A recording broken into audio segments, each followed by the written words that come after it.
You think Elon Musk is rich? Cute Elon couldn't buy Rome? Elon couldn't outgold the kings of Mali. Elon couldn't even keep up with a Colombian drug lord when it comes to cash lying around in storage rooms. Yet here's the twist. Every single one of those men would trade everything they had for the power Elon Musk has today. Stick around. The winner is not who you think. Pablo Escobar's net worth in today's money, up to $70 billion. Meet the man who made so much illegal money, he lost 10% of it to rats each year. Yes, rats. Thousands of them. Eating banknotes because there was no room left to store cash. Escobar built an empire where loyalty was bought with stacks of millions. Government officials? On payroll. Airstrips? Hidden. Entire towns owned? He burned $2 million in cash once just to keep his daughter warm. Imagine lighting Elon's Model X on fire, just for a cozy vibe. Yet even with rivers of cash, Escobar learned something important. Money doesn't guarantee control. One war with the government later, his fortune evaporated like smoke. Brutal wealth, but not the richest. Not by a long shot.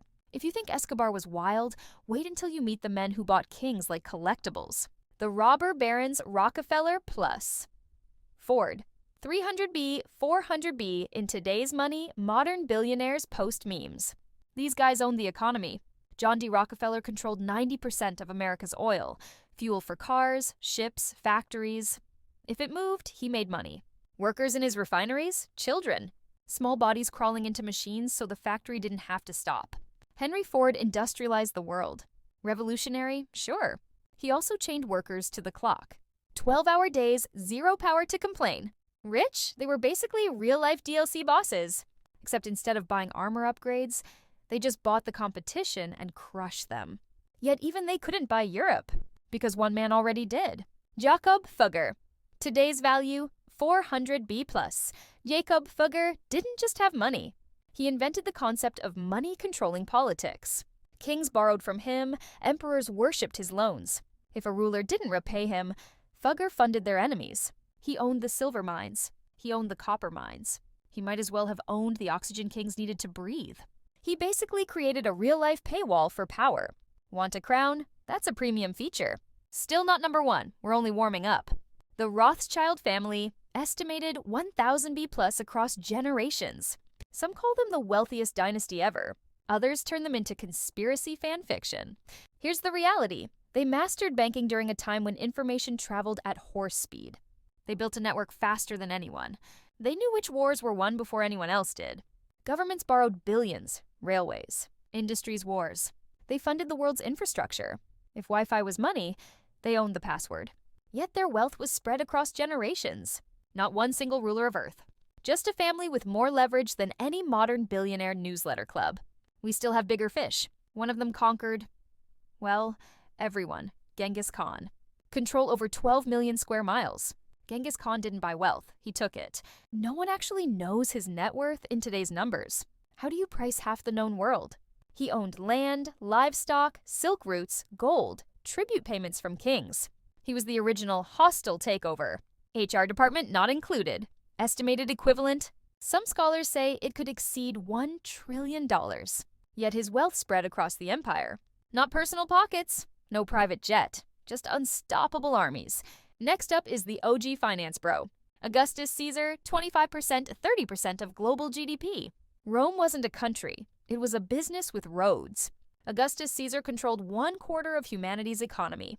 One man, one wallet. One empire taxed to perfection. He didn't invest in crypto. He taxed every trade route on Earth. Universal basic income? Rome basically invented that to keep people loyal. Inflation? He manipulated currency like a magician with a grudge. In today's money, Augustus might top 4 trillion. Elon is still loading. Surely Caesar wins, right? Nope. Because then came the king who broke the economy by giving too much money away. Mansa Musa 400B to infinite. King of Mali, owner of the gold mines that supplied the world.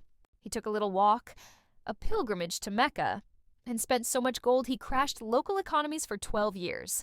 Imagine tipping a waiter so generously the entire restaurant industry collapses. Some say he was worth $400 billion. Others argue his wealth was limitless. Surely this is the richest man ever. Almost. Because the final winner doesn't just own the world, he wants to own the future. And now the moment you waited for. First place, go to Elon Musk. Why he wins? Elon Musk's net worth floats above $250 billion, which looks tiny compared to the giants we just met, until you look closer. Past wealth, gold, land, armies, monopolies. Musk's wealth: satellites, artificial intelligence, transportation, renewable energy, space colonization. Escobar owned cocaine, Musk owns space lasers. Augustus ruled Rome, Musk builds cities on other planets. Fugger funded kings, Musk becomes the power structure. Value isn't just a number. Value is control over what humanity does next.